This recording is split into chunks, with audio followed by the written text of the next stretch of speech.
السلام عليكم ورحمة الله وبركاته. أهلا بكم في أول فيديو على القناة.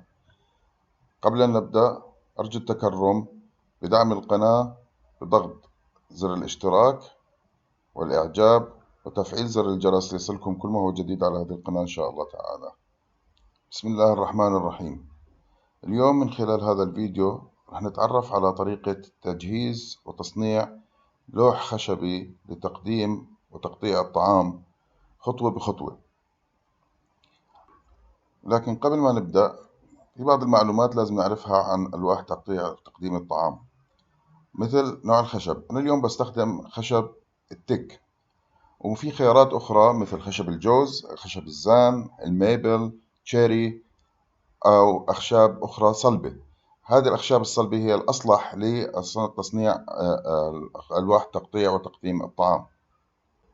وأيضا كمان لازم نعرف أنواع ألواح التقديم والتقطيع من حيث التصنيع. هناك 3 أنواع، اللي هي وجه الخشب، وجنب الخشب أو حافة الخشب، وراسية الخشب، أو ما يسمى بالإنجليزي 3 أسماء: فيس جرين، سايد جرين أو إدج جرين، والنوع الثالث اللي هو إند جرين. راح أوضح هذه الأنواع ال3 بشكل سريع حتى يكون واضح أمامكم إيش اللي إحنا راح نعمله. طبعا لكل نوع من هذه الأنواع ال3 مزايا وعيوب. وأول نوع راح نتكلم عنه اللي هو الفيس جرين أو وجه الخشب. وهذا النوع يتميز بأنه شكله جميل لأنه هو بيحتوي على نقشة الخشب الجميلة، ولكن من عيوبه أنه قاسي على سن السكينة، بتحفى السكينة معاه بسرعة. النوع الثاني اللي هو السايد جرين، وهذا النوع أيضا من ميزاته أنه يعطيك فرصة تحكم أكبر بسماكة اللوح وحجمه، ولكن برضه في نفس الوقت هو قاسي على السكينة شيئا ما. والنوع الثالث اللي هو الاند جرين او رصية الخشب، وهذا اللي هو افضل نوع بالنسبة للسكينة واستخدامها على لوح التقطيع او التقديم، ولكن من عيوبه انه بياخذ خشب كثير وبياخذ وقت كثير في عملية التصنيع وياخذ مواد كثيرة في عملية اللصق والتجهيز. اول خطوة في عملية التصنيع انه ناخذ مقاس القطعة اللي نرغب في عمل لوح التقطيع او التقديم منها. نبدأ بقص الخشب طبعا على المقاس المطلوب. أنا بستخدم هون منشار الذيل أو منشار المايترسو، وممكن استخدام منشار العادي طبعا أكيد، أو أي منشار متاح. بعد القص وتجهيز القطع بالمقاس نبدأ بعملية تجهيز الأطراف اللي للقطعة اللي لاصقها مع بعض بالغرة، عن طريق حفها بالفارة أو بأي أداة حف متاحة. أنا بستخدم هون الفارة، ولذلك وضعت القطعتين جنب بعض بالطريقة اللي أنتم شايفينها. هذه الطريقة بتساعدني في إنه أنا إذا صار عندي أي ميلان بعملية استخدام الفارة، لو أنا ميلت على اليمين أكثر أو على اليسار أكثر، فبتكون الميلان ماخذ القطعتين مع بعض، فلما باجي بلصقهم مع بعض بيسكر هذا الميلان النازل على الطالع من الناحية الثانية. لذلك هذه الطريقة هي طريقة جيدة وسهلة لعملية إتمام اللصق بدون أي فراغات بين القطعتين. وإن شاء الله في الفيديوهات القادمة كمان راح نوضح طريقة استخدام الفارة. زي ما أنتم شايفين الآن ما في فراغات بين القطعتين، ونبدأ عملية اللصق بعدها مباشرة. أنا بستخدم نوع من أنواع الغرة خاص، غرة آمن على الطعام. يفضل طبعا أنه وضع الغرة بكمية كافية. هذا الغرة اللي أنا بستخدمه اسمه غوريلا جلو، هو هذا الغرة أمريكي الصنع، وهو من الأنواع القليلة الموجودة في العالم اللي آمن على الطعام. وكمان متوفر في الأردن في محلات البشيتي ديبو اللي في عند إشارات العساف لا العالي. الآن نبدأ بعملية اللصق، ونفضل نحط كمية غرة زي ما حكينا قبل، كمية غرة كافية، يعني نزود شوي عشان لما نضغط زي ما شفتوا تظهر هون هذا الزيادة اللي بتطلع بتبين لي إنه أنا غطيت المسافات اللي بين القطعتين بشكل جيد بحيث يتم الالتصاق. وببدأ ب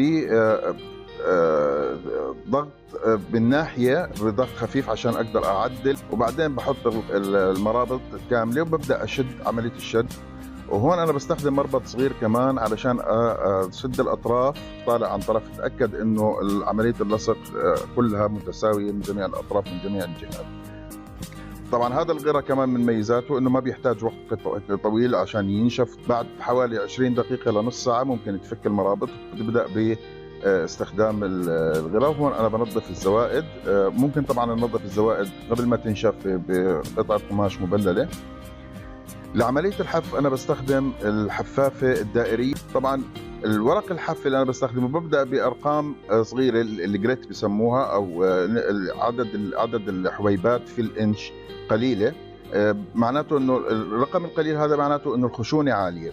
طبعا أنا بستخدم فقط 3 مقاسات اللي هي 80 150 وبالاخر 220، واعتقد انه هذه كافيه. عمليه الحف بتكون بشكل بطيء، بمشي على القطعه بشكل بطيء وبركز بشكل بسيط بدون ما اضغط على الاماكن اللي محتاجه شويه تركيز. اذا بين عندي اي خلل في القطب، مثلا باللصق ما كان في غرة واصل منطقه معينه او في شرخ معين في الخشب، ممكن اعالجها باني انا احط الغرة زي ما راح نشوف الان. احط الغرة على المكان اللي فيه الخلل هذا، وهو الغرة قبل ما ينشف على طول اول ما بحطه على طول بمشي عليه بالحفافه شويه. السوداست او نشاره الخشب اللي بتطلع مع الغرة بتسكر وبتعطي نفس اللون الخشب اللي انا بشتغل فيه.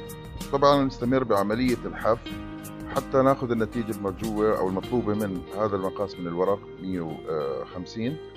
وبالتالي بيكون احنا طبعا وصلنا لمرحله اللي هي قبل النهائيه في عمليه الحف. بيبقى لنا مقاس اللي هو الاخير، ولكن قبل المقاس الاخير اللي هو 220 بالنسبه لي انا كشخص بعمل في هذا النوع من اللوح التقطيع، في عندي عمليه مهمه اللي هي عمليه رش اللوح بالمي او تبلل الخشب بالمي. وهذه العمليه مهمه لانه هذه بترفع الالياف الخشب وبتساعد على قصها، حتى في المستقبل لما تستخدم هذه الألواح وتنغسل بالمي أو يستخدم عليها طعام في سوائل، ما ترفع هذه الألياف مرة ثانية وتعطيني خشونة. فهذه العملية مهمة جدا في عملية عمل الألواح التقطيع والتقديم بالذات اللي فيها طعام وفيها غسيل، عشان ما تعطيني خشونة مثل ما قلنا بعدين. بعد ما خلص هذه عملية الرش بنستنى تنشف شوية الخشبة، بس تنشف وبنبدأ بعملية الحف. طبعا أنا بستخدم هون الحفافة المربعة للتوضيح أنه ممكن استخدام الدائرية أو المربعة في عملية الحف. هي نفس العملية ولكن هذه ما فيها دوران الحفافة. الآن أنا بستخدم ورق مقاس 220 جريت. 220 جريت هي أنا باعتقادي إنه هذه كويسة النعومة، يعني نهائي 120. في ناس بتحب يكون أنعم، هذا شيء برجع لهم، ولكن أنا أعتقد إنه بالنسبة لألواح التقطيع والتقديم 220 كافية. الآن بنبدأ بعملية اللي هي إنهاء القطعة قبل العملية الفينيشنج اللي بنعملها عليها، بأنه نضبط أطرافها إذا كان في أي زوائد، إذا كان في أي عيوب في الأطراف بنقصها بالمنشار. الأطراف بعد اللصق ممكن يكون طرف عن طرف أو زاد عن طرف، بنقصه وبنجهزه تكون الأطراف كذا تمام. الآن الحواف بتكون طبعا فيها قساوة شوي أو حادة، فبعد ما ناخذ الشكل النهائي انا الان قررت انه يعني يكون الشكل دائري من طرفين من زاويتين وحاد من زاويتين. هذا الشكل اللي انا حبيت اصممه هذه المره. فبعد ما ناخذ الشكل النهائي ونقص الاطراف اللي احنا او الشكل النهائي للوح اللي قررنا نعمله او التصميم، انا طبعا بستخدم منشار الجيكسو او الاركيد يسمى، او بسموه خراقه هون في الاردن. بنستخدم المنشار هذا او اي منشار كابينج سو اللي هو المنشار اليدوي اللي بنقدر فيه بالميلان نتحرك براحتنا وناخذ الاشكال الدائريه. بنبدأ بعملية أخذ الأطراف، يعني إنه تنعيم الأطراف إما بورق حف أو بماكينة الراوتر اليدوية. ماكينة الراوتر اليدوية من ميزاتها إنه الراسيات تبعتها بتعطيك شكل في ديكور اكتر. يعني انا هاد بستخدم هون راسيه بتعطيني كسحه بشكل مائل شوي بزاويه معينه، افضل من انه انا احفها. بالنسبه لي انا في ناس بتفضل انه لا تفضل الزاويه زي ما هي، ولكن احبها علشان اكسر الحده تبعت حفه اللوح الخشب. بعد ما طبعا نتاكد انه اللوح تمام وما في اي شيء، نتاكد من خلو من اي عيوب والنعوم المرغوبه المطلوبه. بنبدا الان بعمليه التفنيش. يعني انا الان بفنش الحف باني انا الزوايا الحاده بكسرها بالحفافه. ممكن كمان استخدم ورق الحف باليد، ولكن انا استخدمت الحفافه عشان اكسر الحواف هذه، وانظف الزوايا والاطراف للوح التقطيع هذا اللي بنشتغل فيه حاليا. بعدين بنبدأ بتجهيزه لعملية العملية النهائية والعملية الفينيشينج اللي هي التزييت. قبل التزييت إذا في أي شخص بحب إنه أنا بحط اللوجو، في أي شخص ممكن يحط يحفر حرف من اسمه، يحفر رسمة معينة، ولكن أنا بفضل إنه ما تكون الحفرة عميقة. ممكن أنا بستخدم هون عملية الحرف. في ناس بتحب تستخدم الليزر إذا كان متوفر عندهم، وفي ناس بتحب تستخدم الروتري في الحفر أو أي ماكينة حفر يدوية حسب الرغبة. فأنا الآن بحط اللوجو بطريقة الحرق لأنه جاهز عندي أنا الشعار، بحطه بطريقة الحرق. وبعدين تيجي المرحلة النهائية اللي هي مرحلة التزييت، أو قبل النهائية إذا صح التعبير، لأنه في مرحلة بعدها. مرحلة التزييت أنا بستخدم هون زيت. طبعا أنا ممكن استخدم أي زيت، زيت زيتون، زيت نباتي، ولكن مشكلة زيوت الطعام إنها بعد فترة بتبدأ تعطي ريحة فيها زناخة، يعني منتنة يعني شوي الريحة. ولكن هذا الزيت ما في لا طعم ولا ريحة ولا لون له، زيه زي المي زيت. ولكن هذا النوع زيت بسمى مينرال اويل، هذا آمن على الطعام ومعتمد من منظمة الصحة العالمية أيضا. فبستخدمه أنا. طبعا الزيت هذا بيعيد للخشب روحه، كأنه بيعيد للحياة مرة ثانية. كما زي ما احنا شايفين الألوان بدأ الخشب يرجع للونه الطبيعي، ويعطيك الألوان الجميلة تبع نقشة الخشب والجرين تبع الخشب. بنحط الزيت هذا حسب نوع الخشب. طبعا انا الخشب اللي بستخدمه خشب تك، مميز بانه هو زيتي بطبعه، فما بيحتاج كميه كبيره. ولكن في اخشاب زي خشب الزان او خشب الميبل او خشب الجوز بيحتاج اكثر من مره انه نزيته. يعني بزيته بعد ساعتين ثلاثه بكون تشرب، برجع بزيته مره ثانيه وبتركه 24 ساعه. بعد 24 ساعه ببدا المرحله النهائيه اللي هي مرحله التشميع.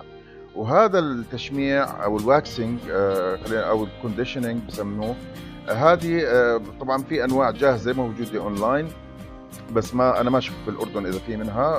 ولكن هذه الخلطه بالذات انا بعملها عندي في المشغل، وهي خلطه بسيطه. وان شاء الله اذا حب حدا يعرف كيف تنعمل ممكن نعملها بفيديو خاص. اكتبوا لي بالتعليق اذا انتم محتاجين انه او حابين انه نعملها. هذه بتنعمل من زيت المينرال اويل وشمع العسل. طبعا المينرال اويل في منه ما في منه بالاردن، ولكن في زيت اقرب زيت له يسمى زيت البرافين. زيت البرافين موجود عند العطارين ورخيص مش غالي. اعتقد الكيلو ب4 دنانير، يعني بهذه الاسعار. على اي حال هذا زيت البرافين هو افضل زيت تستخدمه عشان ما يعطيك النتيجه اللي احنا بنشوفها. طبعا بستخدم الخلطه انا زيت المينرال اويل او البرافين مع شمع العسل بطريقه خاصه زي ما حكيت. اذا حابين نوضحها بفيديو اخر. هذه الطبقه طبقه حمايه وتلميع، يعني بتعطيك لمعه جميله للوح التقطيع، وبنفس الوقت تعطيه حمايه علشان فيما بعد في الاستخدام بكره ما يتشرب سوائل وما يتشرب زيوت من الطعام. بنحافظ عليه لفتره طويله، ما يصير يتاثر باي عوامل خارجيه. وبعد ما نتركه لمده ساعتين او 3 بعد التشميع بنمسحه بمناديل ورقيه او قطعه قماش ناعمه، وبهيك بكون جهزنا اللوح للاستخدام.